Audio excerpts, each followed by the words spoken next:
น้อยบ่น้องน้อยเอาดิเห็นเหรอเอาไอ้กับพ่อหูอยู่เห็นเหรอได้ยังขอบใจเด้อดีใจดำกาแฟถุงนึงได้ให้เด้40นี่ซอยในห้อยแน่ผมเจ้าก็ยังให้ซอยบ่โดยก็แนมซอยหมดนี่ก็บ่มีเงินแล้วเงินหมดแล้วได้มื้อนี้วันศีลพี่น้องเนาะก็เลยว่าอยากปล่อยสัตว์นำพี่น้องเนาะเพราะว่าทางบ้านนิวนี่ก็ยากวันนี้ปล่อยสัตว์ยากหาแต่เป็นครั้งแรกนี่แหละพี่น้องเนาะสิปล่อยให้เป็นบุญกุศลนำพี่น้องเนาะให้ทางผู้รักผู้ใหญ่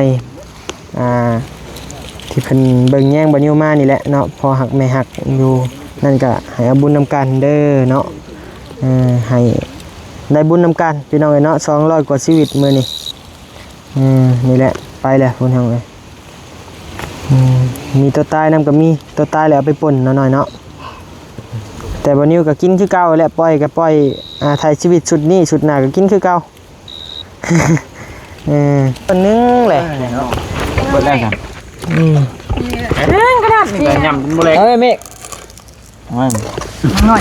เข่ามาใช้เข่าเหยียบได้แล้วพ่อช่างมาดแล้วแม่นั่นแหละเก็บกลางไปเลยหรอโอ้สบายดีโดยงามพี่น้องเอ้ยอันนี้พ่อช่างมันกันเทแล้วแหละพอดีงามสำนี่พ่อช่างเลยบ่ใหญ่บ่น้อยวันนี้พ่อช่างติดพอดีนะช่องหาโดย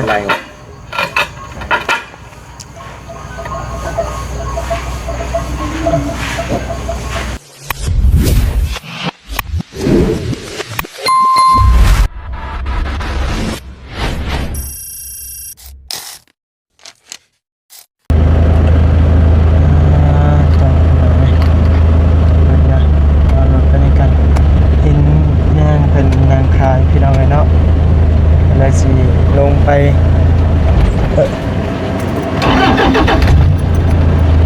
ดื่มปนเละ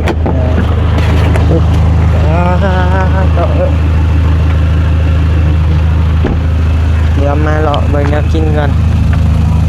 ค่ายย่างขายจิรอถุงเท่าไหร่จิรอนี่100 ตัว50,000คือต่อได้ลูก100 ตัว50,000บ่มีหมักข้อหมักแข้งบ่มีบ่ได้เอามาพ่อโอ้ยมื้ออื่นท่านเจ้าใส่มาท่านเสียมาให้แล้วบ่ฮู้มือมาเดี๋ยวนี้บ่กันฮู้มื้อยังขายได้สิเอามาฝากโดยเดี๋ยวมาพากบ่ได้มาขายบ่ขายกระพาให้ให้ละล่ะนี่โอ้คือมาดีแท้ซอยละบ่จัก100 200ของไผของเจ้าได้ยายอันนี้ของข่อยก็จิรอนะลูกนี่บ่แม่นน่ะ50,000โดยลดได้บ่40เอาเลย40นี่ซอยในห้อยแน่ของเจ้าก็ยังให้ซอยบ่โดยก็แนมซอยหมดนี่ก็บ่มีเงินแล้วเงินหมดแล้วซอยจังคุณซอยของเจ้าจักอัน100 ตัว50,000รุดได้บ่รุดบ่ได้ยายน่ะเราคืออยู่รุดได้ยายน่ะ2 คนมาตื่นใส่กันจังฮอด100รุดก็บ่ได้แล้วติ2 คนเช้าเนี่ยรุดบ่ได้แต่แม่ใหญ่น่ะเรารุดได้พี่น้องเอ้ยเนาะนี่40,000ของเรานี่แม่ใหญ่พันหา300แม่ใหญ่พันรุด100นึงก็บ่เป็นหยังแม่ใหญ่หลายเราคุดได้หลายเช้าดอกแม่ก็บ่ได้คุดเพลียดอกแม่ก็ได้100เดียวนั่นแหละโดยเจ้ารุดบ่ได้จักดีเลย40,000ก็บ่ได้เอาซะนั่นเจ้าคุด2คนได้เจ้าแม่น2 คนรุดได้บ่เป็นรุดแรกสิบาทนี่รุดแล้วบ่ค่อยสิซื้อไปปล่อยค่อยบ่ซื้อไปกินดอกมื้อนี้วันศีลวันพระมื้อนี้นะก็เลยว่าอยากถ่ายชีวิตเพิ่นแน่ไปปล่อยเมามันเลยโอ้เมาเฮาก็ตายตัวเนาะ เออบ่มีเงินซื้อข้าวกินโหลดแห้งสินักไปบัดนี้บ่เมฆเอายังบ่เมฆอยากกินมะข้อเอาใส่ถุงแน่เอาใส่ถุงเนี่ย งานเขามาเอาได้สะดอกเอาให้สะดอก ใจบ่ ได้เลยเฮ็ดบวกเด้อพอแต่ยิ้ม เอาคอยบัวให้รุดดอกเอา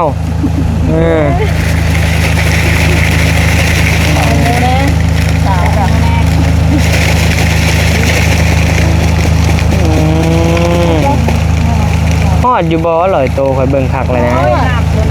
ผู้สาวอยู่บ้านได้ผู้สาว ดูหน้าเพก อยู่หน้าแพกสาวหน้าแพกตัวนี้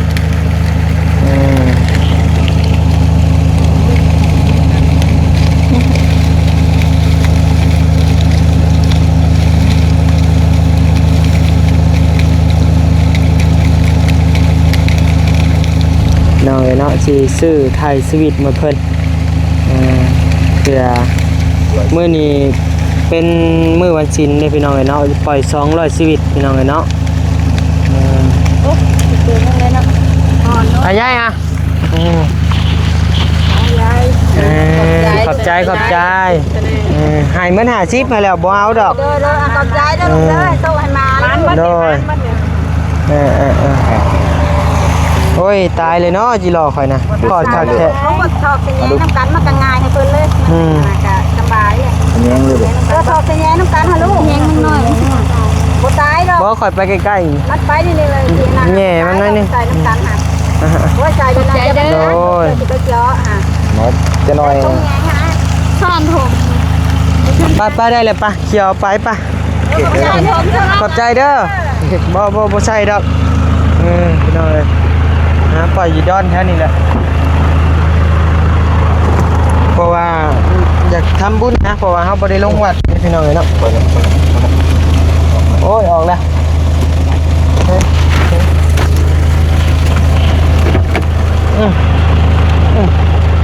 อยากออกลาย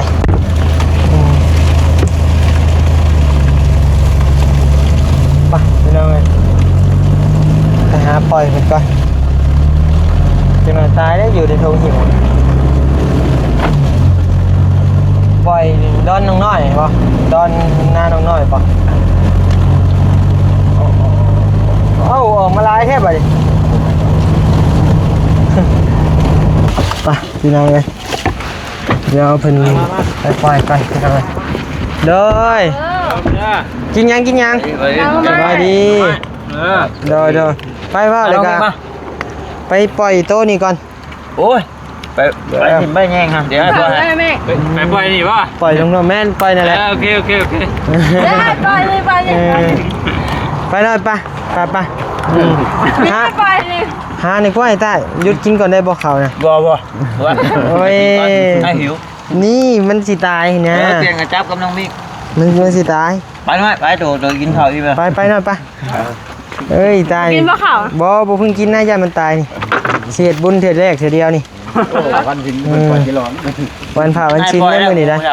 ปล่อยงูบ่จ้ะเจ้าก็ยังปล่อยเป็นเนาะลงไงไปน้องเลยมาบ่ว่าหลายเรื่องพี่น้องปล่อยเลยฮะบ่น้อยบ่เจ้าสิขุดไปสิไปขุดนี่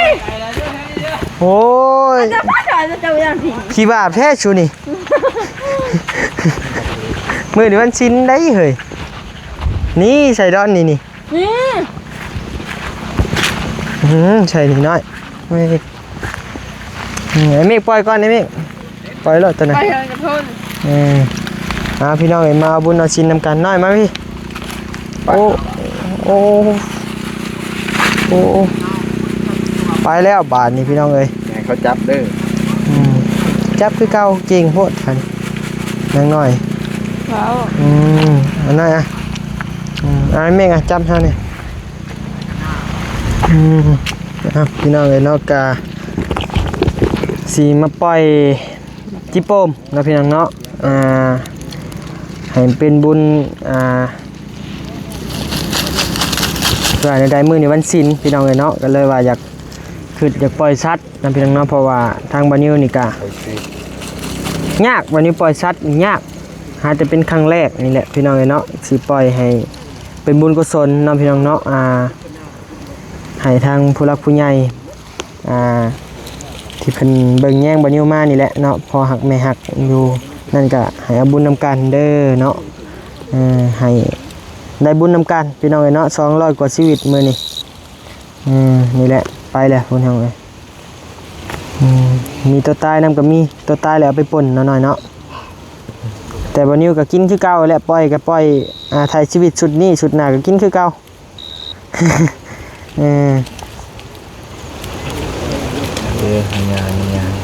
ตายวันละลาย ยามมันตายเขาก็เอาไปป่นกินตัวได้ตายเด้อพี่น้องเอ้ยอย่าว่าซิว่าชั้นเด้อมันตายตัวนี้ดีกว่าเขาถิ่มมันเน่ามันเหม็นจะไปกินซะ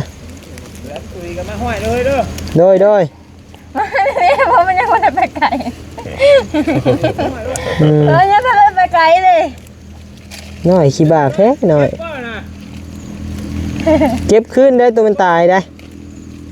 มึงรู้เห็นเอาลูกเล่ยตานี่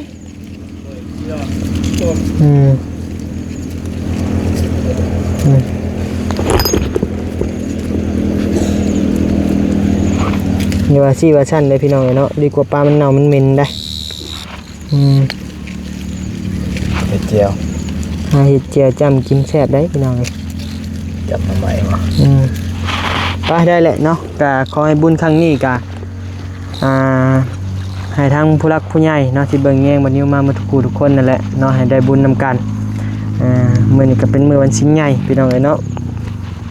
ไปถ้าจะเด้งบ่จะตอยเขาขุดเจ้าหั่นขุดก็เขาจ่ายมากสิทำเขาสิขุดบัดเอ๊ะไข่นี่มันกินเล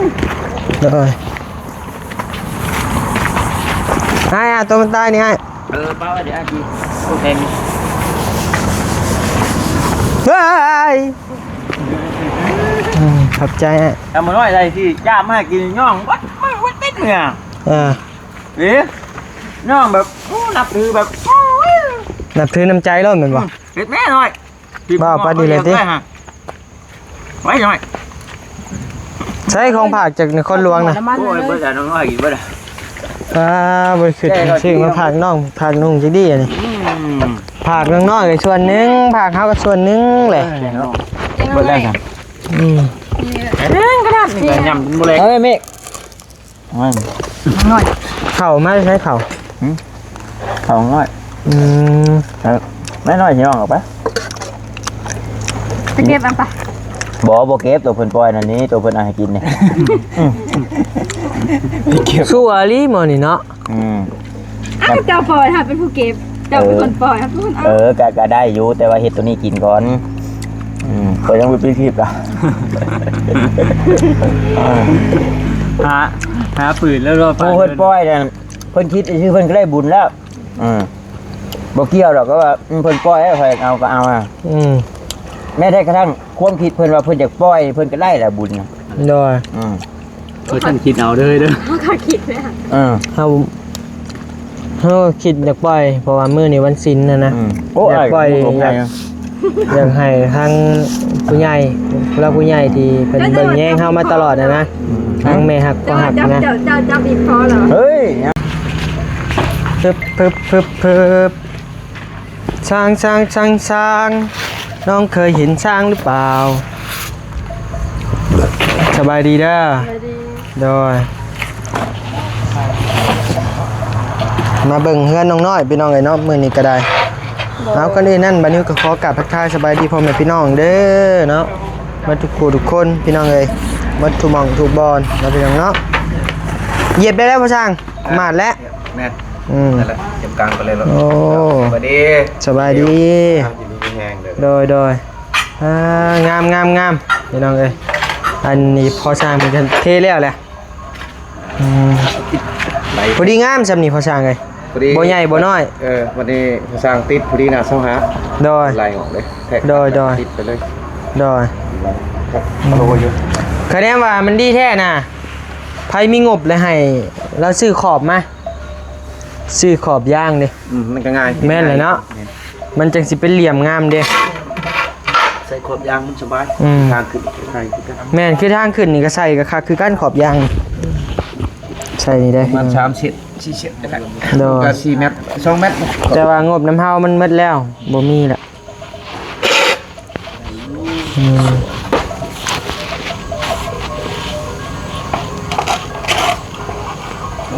แทกไว้เลย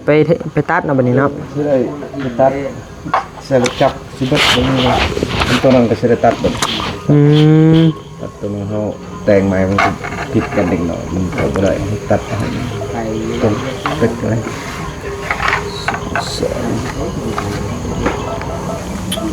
บ่มีไฟบ่นิ้วเอ้ยเฮ็ดอันกันเนี่ย ย่างน้ำไผ่เนาะ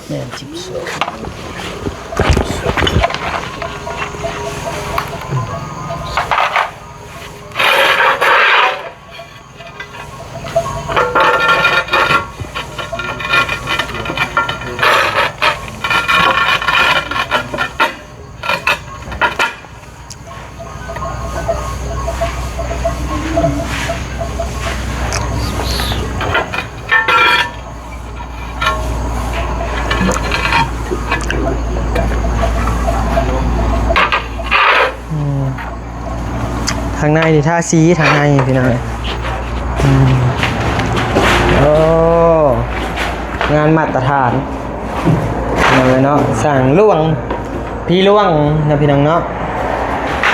ทาห้องพื้นพี่น้องเลยเนาะ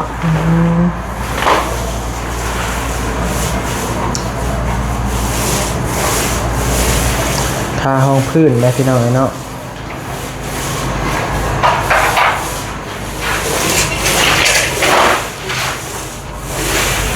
เพิ่นชื่อซีมาจากทางหน่อย 3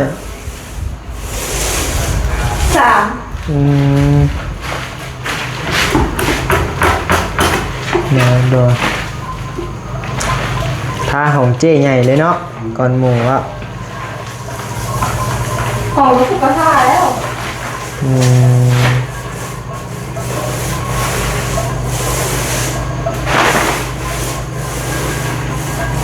ห้องในกระทาหรอบ่โอ้บ่ได้แนมเบิ่งพี่น้องเลยเนาะทาห้องพื้นแล้วพี่น้องเลยเนาะโอ้คิวสีใหม่เด้พี่น้องเนาะลงห้องพื้นจักเทื่อนี่สิลงห้องพื้นจักเทื่อเบิ่งไปถามพอสั่งหลวงไป ลงห้องคุณจะเถื่อนค่ะ ลองครับลองครับ จักห้อง2บ่ 2 หรือ 3 ฮะ เนี่ยนะเป็นนะ ห้องพื้นจักเทื่อพอสร้าง 2 หา 3 เทื่อแล้ว 2 หา 3ได้ทางนอกว่ะ แล้วบ่เนียนทำบ่ลงให้หันมาบ้านได้แล้วคุณบ่ได้หน้าที่ครับ ซำชามันเรียบพุ่นแหละพี่น้องเนาะ ตามรายการเขียนในถังแล้วอ่านได้ครับ โดย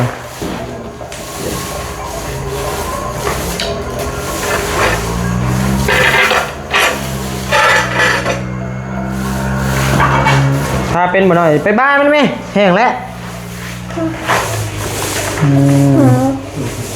จะอ่าน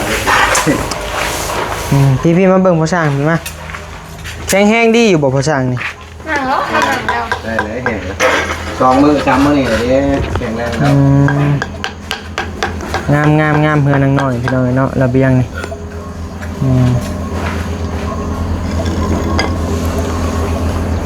สามสินังบัดนี้หน่อยเอาโต๊ะมาใส่นี่เอาโต๊ะหน่อยหนึ่งใส่นี่นั่งครับแขกงามบาดนี่คักปัญญัง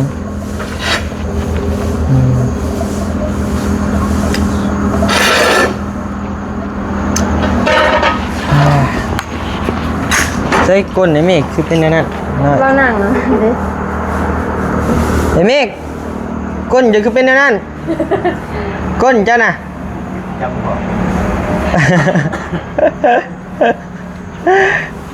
จนขามันเป็นหนังปูนไปเลยอ้ายกับขาเพียงหนังปูน บ่มีตรงจ้า จับกล้องย่างไปหาไอ้ตาดูว่าหยอกไอ้ตาเลยว่าในใดก็ได้ให้ของผักบานิวมาตียังนะไป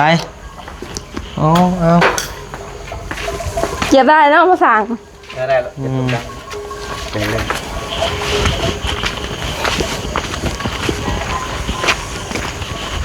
ปะจ้าแล้วของฝากวานิวมาตะเวียงสวัสดีเด้อ ว่าแล้วเนาะ เป็นยังคือบ่มี บ่มีเงินซื้อ มาจีได้เบิ่ละ เบิดเลยให้เจ้ากินร้าน เป็นยังคือว่าได้แท้ เอาเจ้ากินลาย ถ้ากินน้อยเดียวนะ เอาน้อยเดียวแล้วว่ะกะจีชอกับก้อนเบิดเนาะ แม่นบ่ว่าก็บ่ได้กินหลายปานนั้นนะ พุงออกหลายเลยดิ ว่าก็กินน้อยๆนี่ ใช่ถ้ากูเจ้ากับประจงเขาบ่ หมดแล้ว เอ้ยฉันเนี่ยมาทีโตได้กินดอกประจง นี่นะ อ้ายก็เฮ็ดได้ไดอ้ายก็เอาเงินไอ้ยืมเงินนำไอ้ดอกไอ้ลีผู้ไปกะ แม่นบ่ เชื่อบ่ แต่คือบ่แชทบ่ อ้าวเดี๋ยวจมอยู่เด้ว่าเงินเดือนบ่ออกบ่ออกมื้อน่ะ อ้าวบ่ได้ยินเนาะ ก็ฮู้กันอยู่ว่ากันใช้กันหางได้แรงวานชื่อนี่แล้วก็ โอ้ย สิเอาเงินไว้ใช้สิผู้เฒ่าใช้ให้ค่าน้ำมันรถก็ ขอทาใส่ ได้เห็นไหมเลย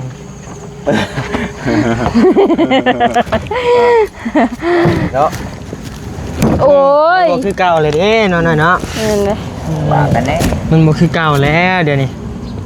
คนเฮาเวลาเปลี่ยนเนี่ยมันก็เปลี่ยนว่าเงินกับเกี่ยวกันแหละ เด้อ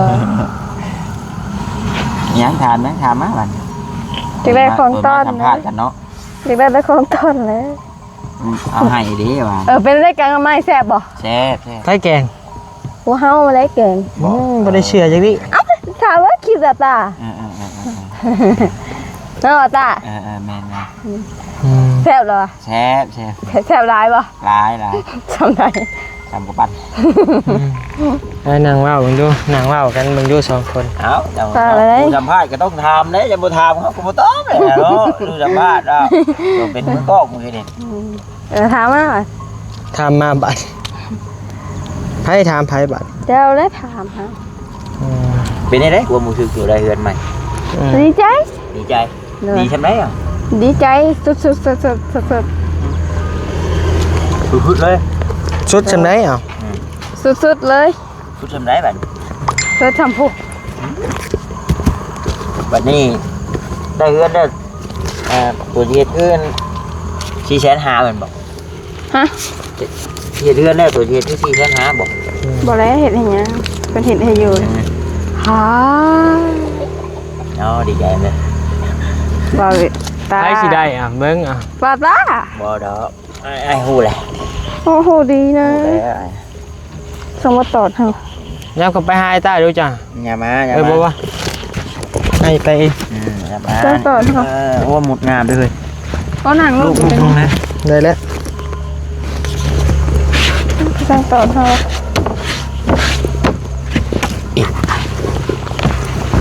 พี่น้องเอ้ยสบายดีเป็นเองเด้อพี่น้องเด้อ บุญได้อย่างเนาะ ได้อยู่ดอก ขออนุญาตขออภัยเด้อพี่น้องเด้อ ยับมาไม่น้อยมันบ่เห็นนะ เห็น นั่งตีแต่หมอบตอกขา บ่เห็นแม่นบ่ เห็น ได้ เห็นอยู่ดอก เห็น โอเคอย่าว่าฉันว่าสิเด้อพี่น้องเด้อเนาะทำนี่ลูกนี่ คือได้ยินว่าจมบ่มีเงินบ่มีคำ ดา ดาว วแท้บ่มีอยู่เดี๋ยวให้บ่ จ้าทุกอย่างมีเวลาของมันบี้ตาตีบบอกมา ฮะ บี้ตาตีบบอกมา ทุกอย่างมีเวลาของมันน้องบีเนาะ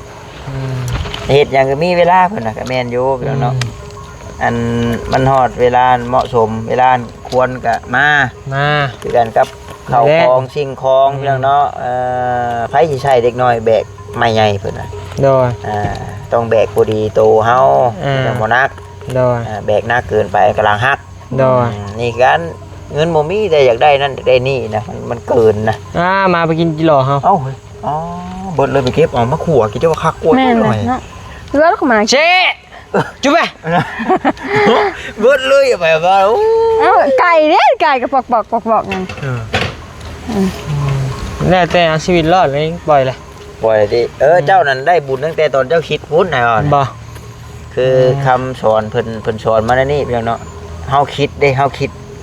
จิตใจเฮาเป็นกุศลเลยเด้ โดย เฮาคิดจากปล่อยเฮาคิดจากให้เลยเฮาใจเฮามันเป็นบุญเลยเด้ โดย ได้แม่นได้บุญโลดคือปล่อยอยู่ก็เฮ้ยเดี๋ยวกูปล่อยกูเอาแซ่บทันทีบ่ได้คือเอาบ่ปล่อยดีกว่าผู้มันบ่ปล่อยก็อย่ามันเว้าลิ้นว่าหัวบ่ได้อยู่แต่ว่าเฮานี่ปล่อยแต่ยังคิดอยากเบียดเบียนอยู่ในเช้าคนน่ะ อย่าเฮ็ดเนาะ บ่เฮ็ดลงวัดก็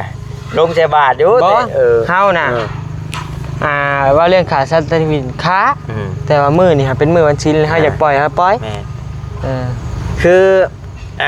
เพิ่นก็ตัดไว้อยู่อย่างคลำบ่ได้หลีเพิ่นก็ให้ละเว้นวันพระวันศีลพี่น้องเนาะเพราะว่าการดำรงชีวิตเฮาเด้มันก็ต้องมีอยู่มีกินสัตว์น้อยต้องเป็นย่อมเป็นอาหารของสัตว์ใหญ่เนาะทุกสิ่งในโลกนี่นั่นผู้ใดแข็งแรงกว่าผู้นั้นเป็นผู้ชนะแล้วว้าวเก่งเลยก็สิ จ้างว่ามีรางวัลให้แล้วเนาะเอาไปเป็นของน้อยไว้ซั่นของน้องน้อยแล้วบ่แม่นของเฮาก็บ่เอาเอามาแต่เดี๋ยวเนี่ยชายเด้ออย่าว่าซี่ว่าซั่นเด้ออันนี้แม่นเงินทางพ่อใหญ่ใจดีเนาะมอบให้ทางน้อยบ่ตั้งน้อยเอาดิเฮ็ดเนาะเอาไอ้ก็พ่อฮู้อยู่เฮ็ดเนาะได้ขอบใจเด้อดีใจดำกาแฟถุงนึงได้เด้กาแฟคือกันได้เอากาแฟถุงนึงเนาะบ่ใช่กันนมสดจอกนึงน้ำปั่นทุเรียนบ่เอาน้ำปั่นทุเรียนแล้วมาบ่ไปเบิ่งมุมกล้องงามดีใจเห็นบ่เห็นหน่อยกี่นี่ฮะเอาไปมาหน่อยยังเอาขึ้นจะให้เงินนี่บ่เนาะบ่ได้เห็นในกี่งานนี่เห็นพี่น้องเนาะก็เป็นเงินทางพ่อใหญ่ใจดีเพิ่นเด้อได้แล้วแต่เพิ่นฝากมาให้ฝากให้เจ้าพอได้ใช้ได้จ่ายเลยซื้อของอยู่ของกินมาเลี้ยงอ้ายเลยเว้าเองดอกตัวนี้และไอ้ตาเพิ่นมาคู่มือกะพอมาแต่บ้านแต่ยังกัดชื่อมาฝากแล้ว100แก้วนึงหรือว่านมวิตามิลแก้วนึงก็ยังดีโดยก็นี่แหละคันบ่มีบ่ตากะบ่มีไผเบิ่งเวียกเบิ่งงานให้เจ้าได้เนาะคืออ้ายก็บ่ได้ชูอยู่แม่นแหละสิไปจังได๋กันก็ได้เนาะและก็ไว้ใช้ไว้จ่ายให้แล้วเกิดประโยชน์ไว้จะไปหาต้มท่อมเด้อบ่ฮาบ่ได้กินน่ะช่วงนี้เห็นวัยรุ่นติดท่อมหลายกินแล้วก็เลอะเลิงเนาะใจโมโหแม่ห้ามกินท่อมห้ามและส่วนหลายวัยรุ่นทุกมื้อนี่มักกินน้ำกระท่อมพี่น้องบ่กินหาบ่ได้เหลือแถวบ้านเฮานี่บ่มีขายเฮ้ยไอ้ดีนี่เอามาส่งให้แต่ละมื้อนะว่าหยอกไม่เอาไงบ่เหลือดอกบ่มีขายหน่อยเลยจังเลยบอกผมบ่หรือว่าจากแล้วเฮาก็โหอย่าว่านะหน่อยเอ้าแถวบ้านเฮาบ่มีอีหลีเฮายอมรับอย่าว่านะบ่มีแค่ขายอย่าว่านะกินบ่ล่ะเฮาเคยกินอยู่เทื่อนึงเฮาเมาเฮาให้แต่เฮาไปเรียกผมมันเมาแบบกินแล้วมันเมาแบบคือวินหัวนี่นะแม่นซะบ่แม่นเคยกินแต่อยู่บ่ได้อันนี้เห็นกินมันก็บ่ได้แล้วดูนำด้วยเด้อเพราะว่าไอ้เป็นคนกินบ่ได้ตัวบ่ได้อำเลยพี่น้องก็เคยกินอยู่ต้มชาบ่ต้มชาเฮาก็เคยเฮาก็บ่ตัวดอกพี่น้องเนาะวัยรุ่นท่อมระบาดใบกระท่อมพี่น้องเนาะเป็นมาผสมปรุงแต่งถ้าที่จะได้เงินซื้อขนมกินเนาะเดี๋ยวนี้เอาเงินมาซื้ออันใบไม้ติแพงซ้ำใบไม้นะแพงบ่แพงไงเว้าแบบชาวบ้านชาวเว้าแบบด้วยความบ่ฮู้ก็ว่าแม่นพี่น้องแบบเขาปลูกไว้บ่ได้บ่แบบซื้อมาแล้วปลูกน้ำไห้น้ำนาเฮาบ่ได้มันมีกฎหมายเด้มันมีกฎหมายขึ้นมาน่ะ เอาปลูกมากินนะแบบปลูกเชื่องไว้ได้โดนในป่าอยู่ให้ ก็ได้ ได้คะแนนจากปลูก ขโมยมีให้ตำรวจเห็นนะคะเห็นกระจายเห็นว่าจ้ะ นี่กับโบจักเนาะมันปลูกง่ายหรือว่ามันต้องเป็นเขตเป็น บ่มันปลูกได้หมด นั่นบ่ ปลูกได้หมด บริเลือกทีเลือกบอลที่เหมือน มันหมักอยู่ในบ่อนซื่นล้างห้องน้ำแห้งหมัก อืม เพราะว่าแต่กี้มันยังบ่ทันผิดกฎหมายครับบ่นิวเอามาเฮ็ดปลูกโยเบียมันน่ะ อืม เอามาปลูกขายกก1 80,000แต่กี้แต่มันยังบ่ผิดกฎหมายผู้ดอกพี่น้องเอ้ยเนาะ ว่าคือว่าต้าเนี่ยบ่ฮู้เลยอันโตเรื่องอันเกี่ยวกับย่านว่าแบบมันเป็นแบบพืชที่ว่ามันขึ้นโดยเฉพาะแบบพื้นที่คือทุเรศทุเรียนบ่หรือว่าแบบ บ่ อย่างที่ว่ามันเลือก คือแบบอยู่ไทยนี่เพิ่นยังบ่ได้เฮ็ดกฎหมายออกมาบ่หรือในใดก็บ่ฮู้เห็นเพิ่นกินอยู่ไทยน่ะเห็นปลูกขายพร้อมอยู่ไทยน่ะ อยู่บ้านเฮาก็โอ้บ่ได้เด้อยู่บ้านเฮา บ่ได้เห็นแต่กกมันก็ไปบักถิ่ม เออ คือซาคือกันบ้านเฮาก็บ่ได้คือกัน ชานี่ยังอยู่บ่ายอยู่ด้านต้นด้านใดยังอยู่บ่ายอยู่บ่ได้ อยู่ในเมืองนี่ตัดถิ่มเลย ในแบบว่าต้มไก่ ในเมืองตัดถิ่มเลย เงินเพิ่นก็ตัดแต่ประชาชนชื่อจัก ฮะ ตัดแต่ของเฮาชื่อจัก เอ้าปลูกกับของเฮาแหละบ่ได้ซานี่ นั่นผิดเนาะ แนวมันผิด ระเบียบมันมีเด้ จังได้ก็ให้เจ้าขอบุญขอบคุณผู้ใหญ่เพิ่นแหละก็อ้ายสิได้ขอตัวกลับแล้วเนาะ โดย จังได้ก็นกมือขึ้นขอบคุณขอบใจเพิ่นนั่นแหละเนาะ จังใด พอใหญ่ใจะดีจากฝั่งไทย โดยจังใดกระทั่งน้องน้อยก็ขอขอบใจอ้ายใหญ่ใจดี พอใหญ่ พ่อใหญ่ใจดีจากฝั่งไทยที่ฝากเงินฝากคำมาให้น้องน้อยก็ขอให้พ่ออยู่ดีไม่แห้งความเจ็บไว้ได้ความไข่ไว้มีปรารถนาสิ่งใดขอให้ได้สิ่งนั้นสมความมุ่งมั่นปรารถนาจะเจ็บอย่าจนลำรวยๆเด้อสาธุ เอาขอบคุณขอบใจหลายๆเด้อพอเด้อเนาะที่ผากมาเนาะพี่น้องเนาะไว้วางใจให้ทางบัดนิวเป็นสะพานบุญให้ โดย แต่กี้เราก็ผากมาทางบาต้าเราอ่ะผากมาทางบาต้าเรื่อยอยู่ว่าซั่นบ่ หลายคนเนาะพี่เนาะ จากไทยเก็บใบเด้อหรือว่าสิเอาเงินกีบบ่ บอก แล้วไปยังเงินบาท กลับไป หา อะไรไม่อ้ายเป็นหยังวะคือถึงขาเดียวบ่น้อยปิดไม่เนี่ย บอกแล้วจนบริยุก ป้าพี่น้องเอ้ยเนาะสำหรับคลิปนี้ทางบัดนิวขอตัวลำลาก่อนเนาะจังได๋ก็พบกันใหม่ในคลิปหน้าเนาะสบายดีบ๊ายบา สบาย ย ดี พี่น้อง บ๊ายบาย